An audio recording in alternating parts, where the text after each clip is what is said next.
E aí, pessoal, tudo bem? Vamos falar um pouco sobre o futuro de São Paulo especificamente, porque embora eu esteja no Nordeste há mais de um ano, os meus alunos, grande parte, né? Eu acho que não posso dizer a maioria, mas sim, talvez a maioria. Eu ainda me sinto muito presente na cidade de São Paulo. E hoje eu presenciei umas histórias e aí eu falei, caramba, se eu fosse esse menino, eu ia gostar de escutar alguém falando as coisas que eu vou dizer agora. E, bom, tô com sono, tô com dor de cabeça, vai ser horrível esse vídeo, mas vamos confiar que vai dar certo. Vamos olhar para o futuro. O que a gente pode prever do futuro? Nada. Tem reuniões aí tradicionais de forecast sendo descontinuadas, assim, de previsões de como serão os próximos anos, não acontecendo mais porque o pessoal desencanou, falou, cara, não adianta ficar olhando para frente porque a gente não vai conseguir ver. Vamos cada um contar como foi a história durante a pandemia, para a gente entender melhor o presente, né? Para ver para onde a gente vai agora. Então, realmente tá difícil de saber o que vai acontecer daqui a um ano, daqui 2 anos, daqui 5 anos. Então, é impossível. Se tem alguém que tem certeza absoluta do que está acontecendo, é porque essa pessoa está muito mal informada. Né, o conspiracionismo ele facilita muita coisa, mas a gente não está num mundo que dê para medos de pessoas decidir tudo, para onde vai o mundo, porque simplesmente as coisas não são assim. Agora, eu quero compartilhar essa história que me fez fazer esse vídeo.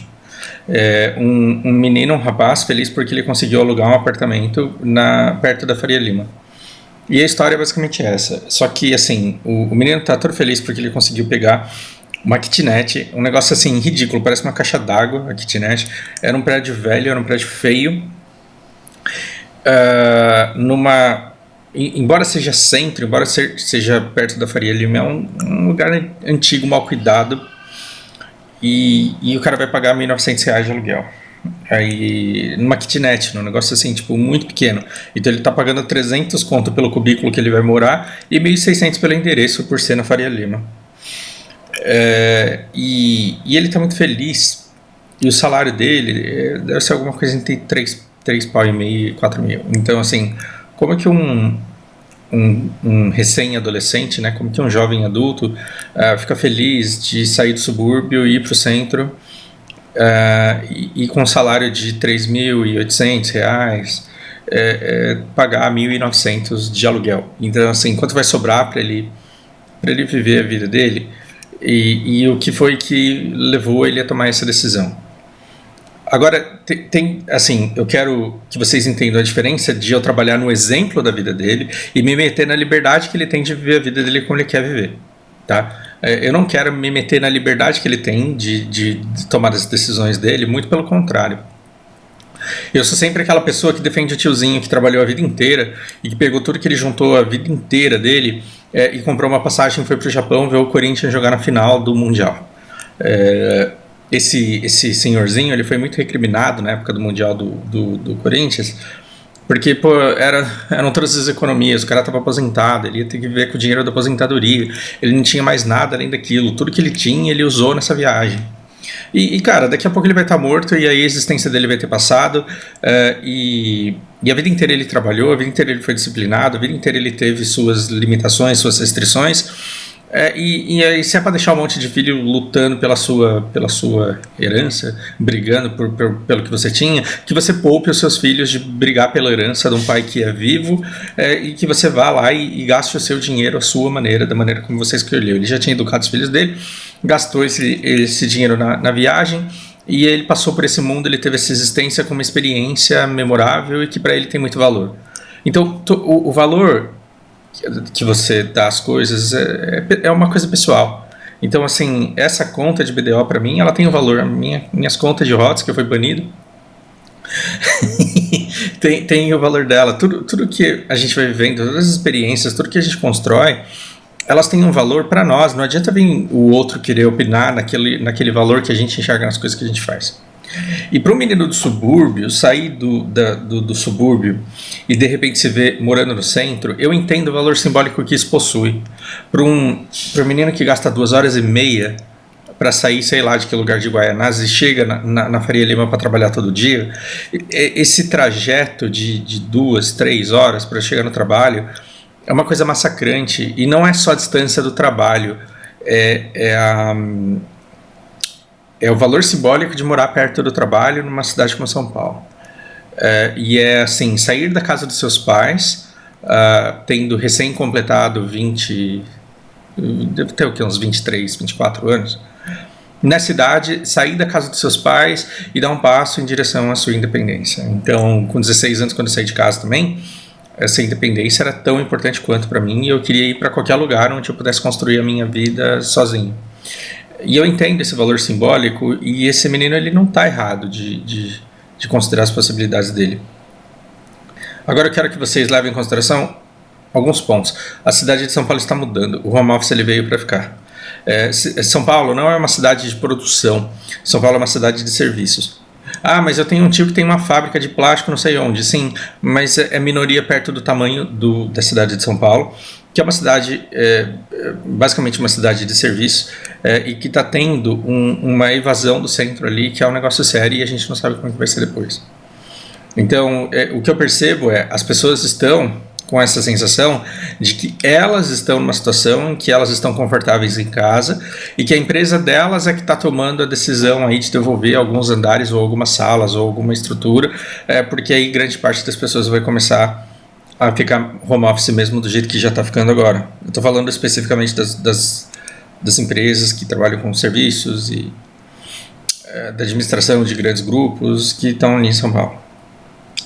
Só que se você trabalha numa empresa, se você está vendo a sua empresa fazendo isso, você pode achar que isso é uma particularidade da sua empresa. Acontece que em todas as empresas está acontecendo mais ou menos a mesma coisa. Então, você tem empresas gigantescas e consolidadas no mercado, e você tem umas empresas marromeno ali no meio do caminho que ainda estão se consolidando. Adivinha quem devolveu todos os andares em todos os prédios comerciais? As consolidadas no mercado. Então você pega uma seguradora muito grande, você pega uma empresa de serviço muito grande, você pega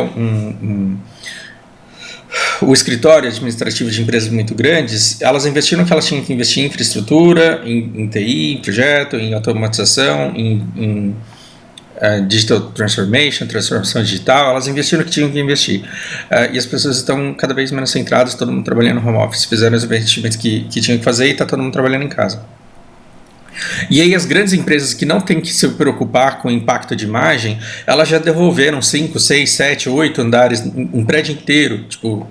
Então, a Vila Olímpia, a Berrini, e assim, a previsão de Fausto, tirado de vozes da minha cabeça, a minha impressão, a minha leitura do mundo para onde eu estou olhando agora.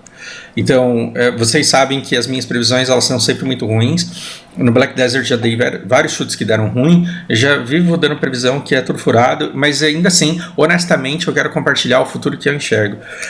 As grandes empresas elas já devolveram andares de conjuntos comerciais, e elas vão trabalhar com aluguel de pequenos espaços agora.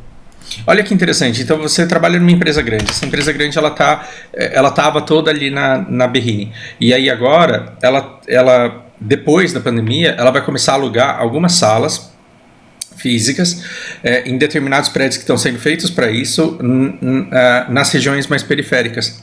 Ou seja, quem mora mais longe da maioria está lascado, porque se você mora mais longe do que a maioria que está precisando fazer uma reunião, e essa reunião vai rolar lá para a Zona Norte, você vai ter que sair dos recantos da Zona Leste para atravessar a cidade para a Zona Norte. Mas pode ser o contrário também. Você pode ser lá da Zona Sul e a reunião está acontecendo na ponta da Zona Leste. Por quê? Porque a maioria das pessoas daquele departamento ou envolvidas naquele negócio estão lá, e eles vão alugar uma sala comercial onde você vai chegar lá com o seu laptop, vai plugar no cabo e vai trabalhar ali. Você não vai ter mais a sua baia com o seu nome. Então aquela coisa de o diretor ele fica na esquina, onde ele tem a visão de duas ruas, aquele negócio que o gerente ele fica num lugar onde ele consegue ver todo mundo do departamento dele, aquela coisa de que o trainee ele se lasca, ele fica no corredor do lugar mais afastado. Isso está acabando. Por quê? Porque as pessoas elas vão se juntar fisicamente num espaço, elas vão se sentar como for melhor para elas, isso quando houver a necessidade das pessoas se reunirem, que a tendência é que fique cada vez menor. O problema é que aí você olha para empresas menores, empresas que não estão tão consolidadas assim. Aí ela tem um predinho lá, um escritório lindo de morrer ali na Vila Olímpia. e não está devolvendo. Por que não está devolvendo? Porque não quer impacto na imagem. Ou seja, as empresas que estão segurando os seus facilities, as suas infraestruturas, as suas instalações, elas estão segurando por questões ligadas à imagem e não à funcionalidade, porque funcionalmente as empresas estão se adaptando a trabalhar em casa. E assim, se fosse eu conhecendo 5, 10, 20 empresas, não. Eu conheço bastante gente ligada a muitas outras empresas e está todo mundo meio que indo nessa direção. E aí, assim, eu vou dizer para você, eu vou ter uma conversa aberta, pornograficamente sincera, do que eu falaria para esse menino da kitnet dele se ele fosse meu irmão mais novo. E assim, desculpem a sinceridade, desculpem o linguajar, e se vocês, meninas, se sentirem, né, expostas a uma fala machista, tomara que vocês entendam qual a minha real intenção naquilo que eu estou dizendo.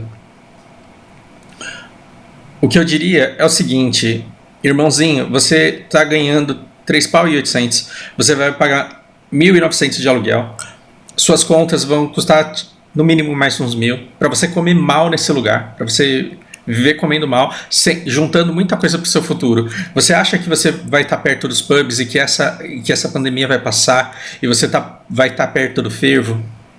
E o que eu digo é uma coisa, nessa região da cidade aqui onde você está, se você for andar por esses bares, você vai ter 2 meninas para chavecar, a menina que mora aqui e a menina que vem do subúrbio trabalhar aqui.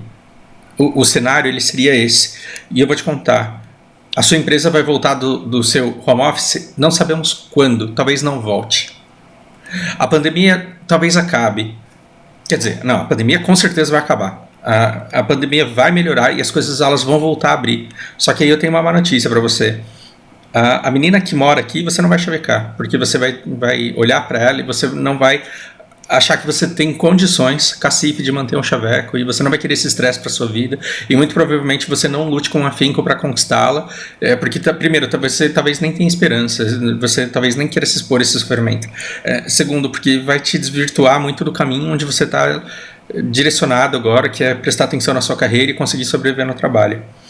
Te sobraria, então, as meninas do subúrbio, que vêm do subúrbio para trabalhar aqui nessa região. E eu tenho uma má notícia para você: elas não estarão no bar, porque elas estarão trabalhando para essas empresas que vão estar aqui nessa região, só que morando na Zona Oeste, na Zona Norte, na Zona Sul, onde elas moram e trabalhando de suas casas.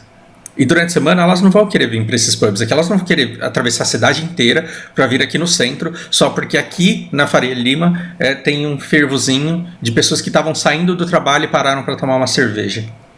Esse mundo que você viveu já foi. Esse negócio de sair do trabalho e parar e tomar uma cerveja e ver uma mina muito riquinha que mora aqui e deixar ela passar e chavecar uma outra que você acha que você tem condições de se aproximar e construir alguma coisa com ela, isso eu não sei até onde vai ser acessível, porque você vai ter que vir do lugar onde você está trabalhando para visitar aqui. Ok, aí acontece de você estar na Faria Lima. Onde estarão as pessoas com quem você talvez pudesse se socializar? Elas estarão no subúrbio. Lá onde você mora, lá da casa dos seus pais, de onde você está saindo. E é ali que as coisas vão acontecer. Essa mudança, essa migração para o home office, ela vai afetar a vida de um monte de gente.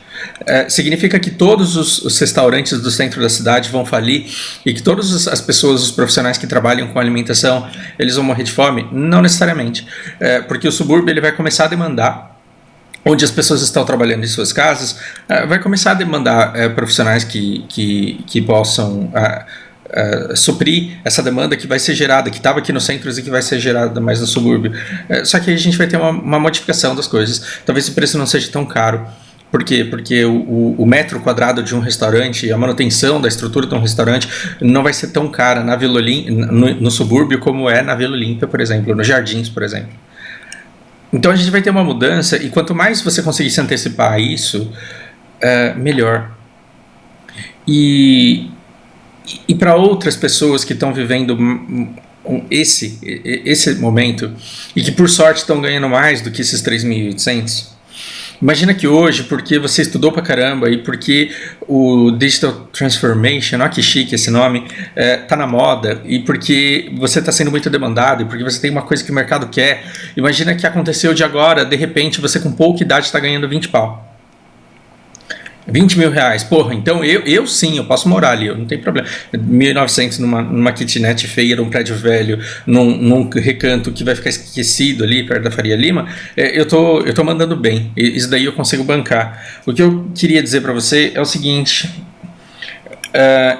em 2010, 2012, as empresas elas estavam se esfaqueando aí por engenheiro. Faltava engenheiro de tanta obra que tinha no país e todo mundo queria. E as empresas elas ficavam roubando engenheiro uma das outras, de forma que o que houve? Houve uma explosão de faculdades de engenharia, ainda mais apoiado por FIES, por ProUni, por uma série de coisas. Você teve toda uma geração investindo pesada em engenharia. E onde estão esses engenheiros hoje?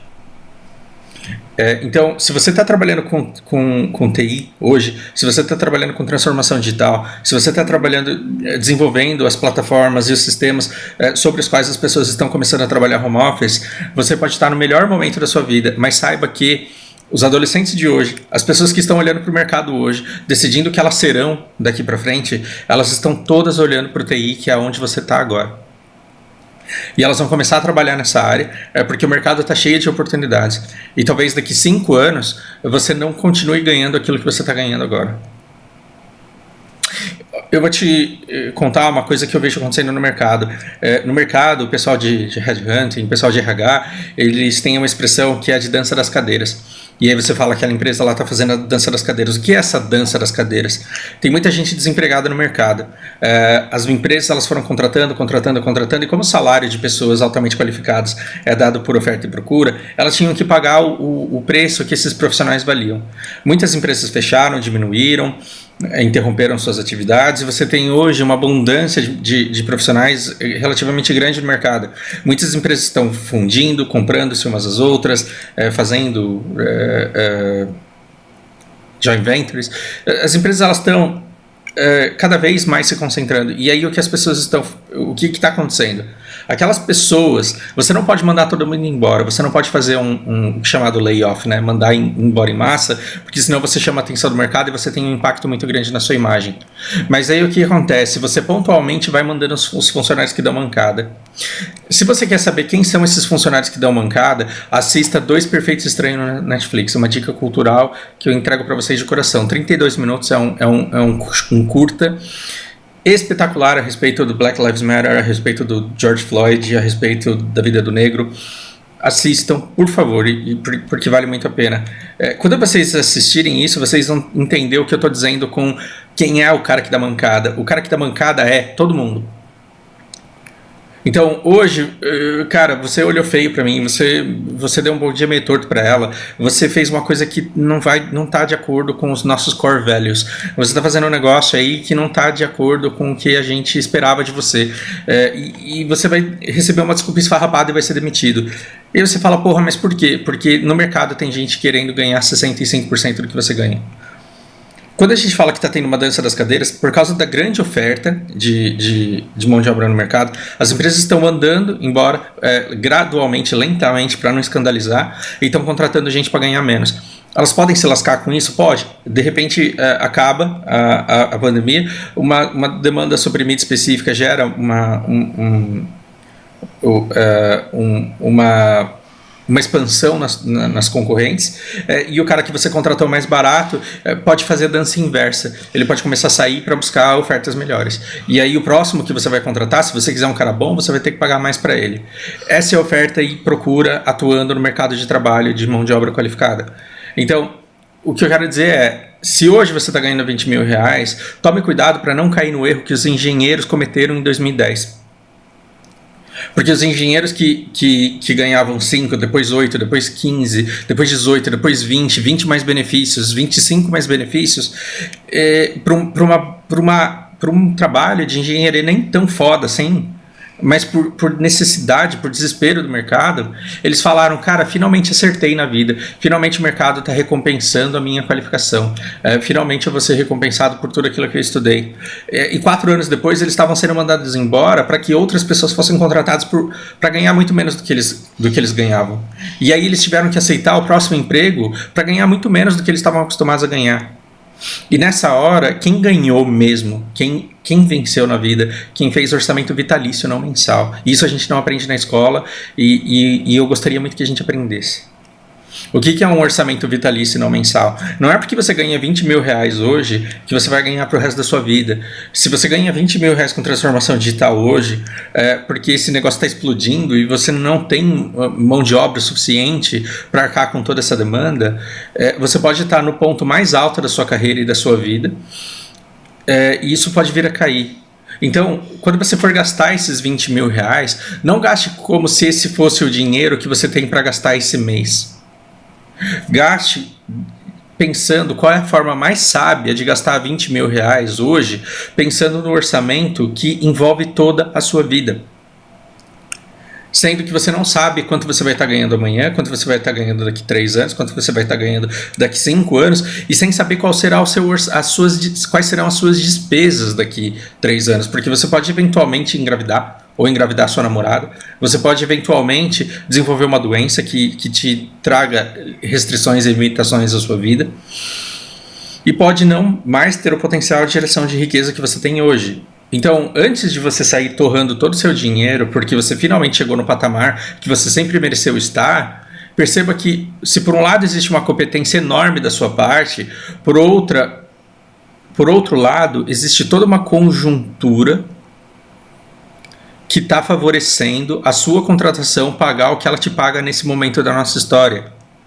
E que daqui a 5 anos talvez você tenha um influxo de profissionais, não leva nem tudo isso. Daqui a pouco você vai ter um influxo enorme de profissionais nesse ramo, nesse segmento, e as empresas elas estarão sedimentadas na estrutura que elas compraram, porque se você tem inúmeros projetos de transformação digital acontecendo hoje em dia, esses projetos eles têm prazo, eles duram o quê? 4, 6, 8 meses, 1 ano.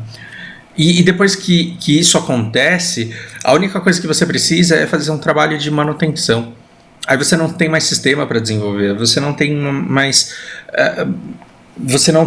mais essa digitalização toda e essa migração toda para ser elaborada. Ela terá que ser mantida, mas talvez ela não tenha que ser elaborada. E se até lá você não tiver um cargo gerencial para que você atenda as demandas desse negócio, você pode fazer parte do operacional que se tornará desnecessário e terá ficado obsoleto.